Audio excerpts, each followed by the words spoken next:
Sujet qui touche énormément de monde.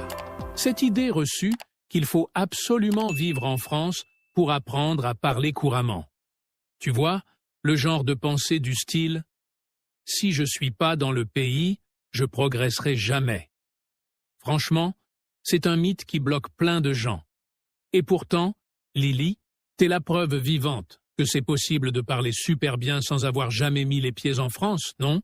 Oh, mais complètement, Alex. Franchement, je m'en souviens très bien.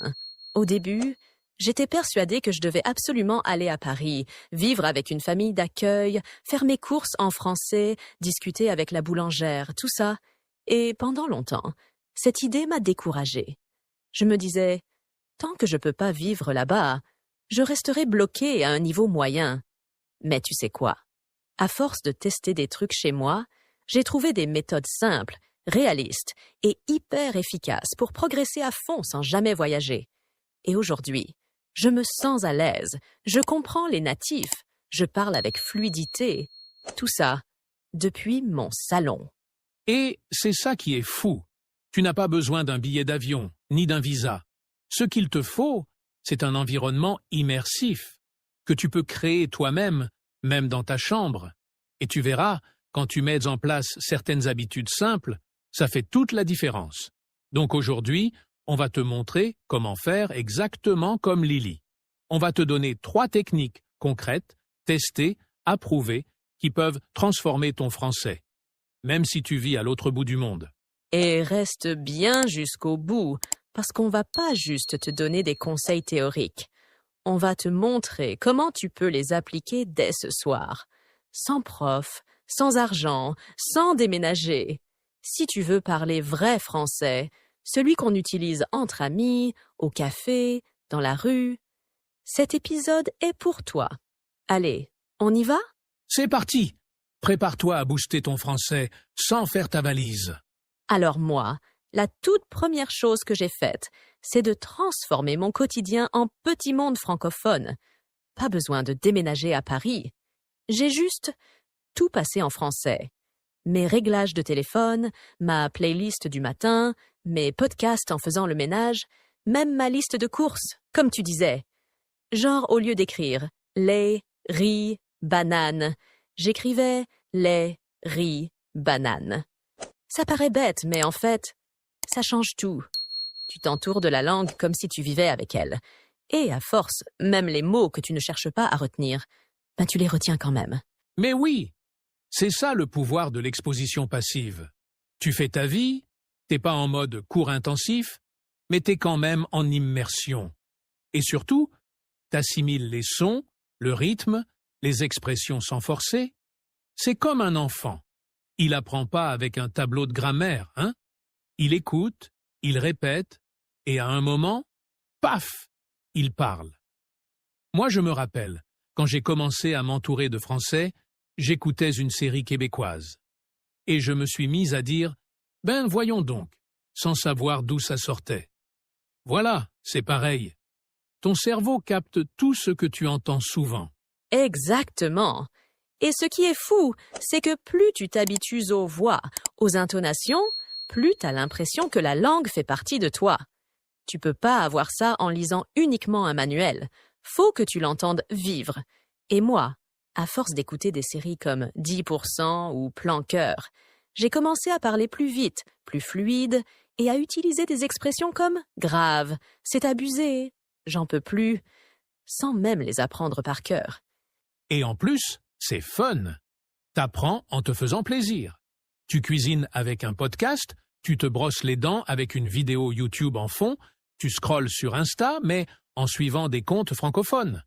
Bref, t'as pas besoin de trouver du temps pour étudier. Tu transformes juste ton environnement pour qu'il devienne ton prof invisible. C'est ça. Et je te jure, au bout de quelques semaines, tu commences à penser en français sans t'en rendre compte. Genre, tu regardes ton assiette et tu te dis « Attends, j'ai mis trop de sel là !» En français. C'est comme si ton cerveau te disait « Ok, on est passé en mode francophone maintenant. » Et franchement, c'est un kiff. Alors là, on va casser un mythe.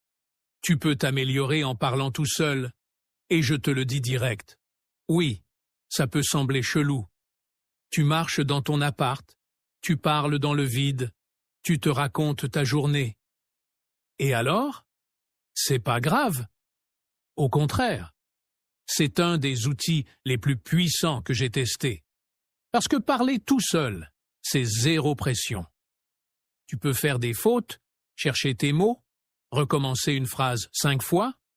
Personne te juge. Et plus tu pratiques comme ça, plus tu crées des automatismes. Moi, je me suis surpris un jour à dire tout haut « Bon, allez, je me fais un petit café avant de bosser. » Et là, je me suis dit « Mais j'ai pensé ça en français. » Mais oui, c'est ça qui est fou. Tu mets ton cerveau en mode production, même sans interlocuteur. Moi, je faisais carrément des dialogues imaginaires. Genre, je jouais les deux rôles. « Salut, ça va ?»« Ouais, et toi? Tu fais quoi dans la vie ?» Et là, bam, je racontais ma fausse vie en français. Je changeais de ton, je testais des phrases. Et ça m'a donné une fluidité que j'aurais jamais eue si j'avais attendu qu'un natif me parle. En plus, ça t'aide à parler plus vite, sans traduire. Tu t'habitues à faire des réponses automatiques. Pas mal, je vois. Carrément. C'est comme si tu te programmais toi-même.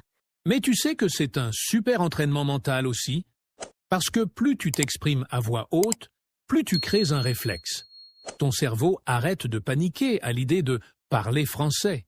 Il se dit « Ah, ok, on connaît déjà ce chemin. » Et du coup, quand tu dois parler pour de vrai, à un collègue, un prof ou en voyage, ben t'es déjà rodé. C'est naturel. Et franchement, même si tu dis des trucs absurdes parfois, c'est pas grave. Le but, c'est pas d'être parfait. Le but, c'est d'être à l'aise. Exactement. Et pour ceux qui se disent « Ouais, mais j'ai l'air fou à parler seul », personne te regarde, hein? Fais-le dans ta chambre, sous la douche, en marchant. C'est ton entraînement, c'est ton espace. Et plus tu pratiques comme ça, plus tu vas te surprendre à répondre spontanément quand une vraie conversation arrive. C'est pas magique, c'est de la répétition. Et c'est super efficace. Alors là, on arrive à une technique qui, franchement, a révolutionné ma manière de parler. Et pourtant, elle est hyper simple. J'ai imité les natifs. Oui, littéralement. Je mettais un podcast ou une scène de série, je mettais pause, et je répétais exactement ce que la personne disait, avec le même ton, le même rythme, les mêmes expressions. Pas juste les mots, hein? L'émotion, l'attitude, le flow, même les zrenia, les tu vois. Zrenia les rires parfois. Au début, je me sentais ridicule, mais très vite, j'ai commencé à remarquer que mon français sonnait plus vrai. Mais c'est ça, t'as tout compris. En fait, tu fais du shadowing. Le principe, c'est que t'es comme une ombre. Tu suis ce que dit la personne, tu le répètes dans la seconde, sans réfléchir, sans traduire. Tu deviens un miroir vocal. Et franchement, c'est l'une des méthodes les plus puissantes pour intégrer la musicalité de la langue. Parce que le français, c'est pas que des mots, c'est une mélodie. Il y a des montées, des descentes, des pauses. Et tu peux pas l'inventer si t'écoutes pas les vrais gens. Mais oui. Et ce que j'adore, c'est que tu captes des expressions naturelles qu'on n'apprend jamais à l'école. Genre, bah ouais, carrément. T'es sérieux là? Je te jure! Des trucs que t'entends tout le temps dans les conversations, mais que les manuels n'osent même pas écrire. Et puis, tu chopes aussi l'attitude. Les Français, ils parlent avec les mains, avec les sourcils, avec l'énergie.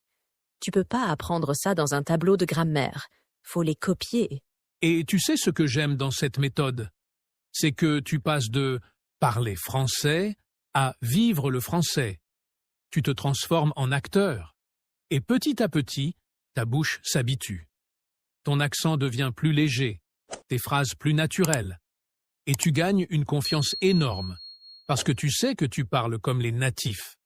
Et franchement, même si t'as pas tout compris à 100%, le fait de répéter t'imprègne. Et un jour, tu te surprends à dire « mais grave » sans même y penser. Exactement. Et tu sais quoi? Tu n'as pas besoin de 3 heures par jour. Même 10 minutes de shadowing avec un podcast ou une série, c'est suffisant. Le secret, c'est la régularité.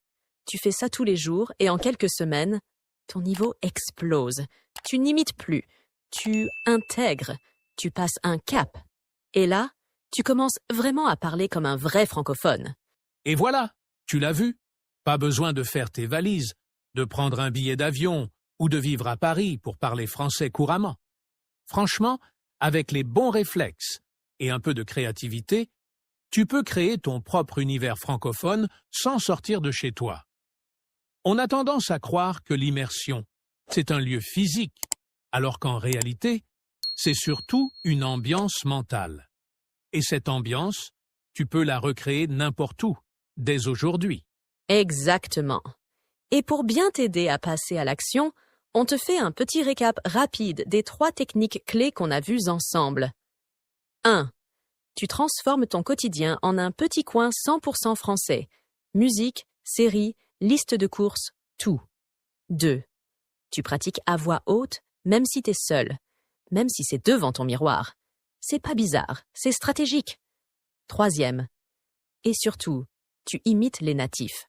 Leur ton, leur rythme, leurs expressions. Parce que c'est comme ça que tu passes d'un français correct à un français authentique. Et maintenant, c'est à toi de jouer. Dis-nous en commentaire, quelle astuce tu vas tester en premier? Et si tu as déjà essayé, partage ton expérience. On lit tout, vraiment. Et on adore voir vos progrès.